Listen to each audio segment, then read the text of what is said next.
পুরোপুরি পারিবারিক মানুষ এখন শাহিদ কাপুর।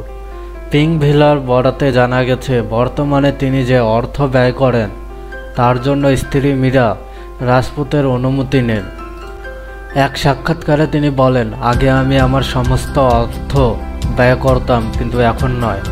আমি এখন পারিবারিক মানুষ, আমার স্ত্রী ও বাচ্চা রয়েছে, তাই টাকা খরচ করার আগে অনুমতি নিতে হয় এবং এটি নিয়ে ভাবতে হয়। 2015 সালে শাহিদ কাপুর ও মীরা গাঁটছড়া বাঁধেন। এই দম্পতির ঘরে 2টি সন্তান রয়েছে।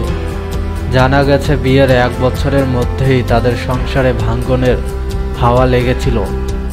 সাংসারিক অশান্তি নয়, বরং সিনেমার কারণেই সব অশান্তির সূত্রপাত ঘটেছিল।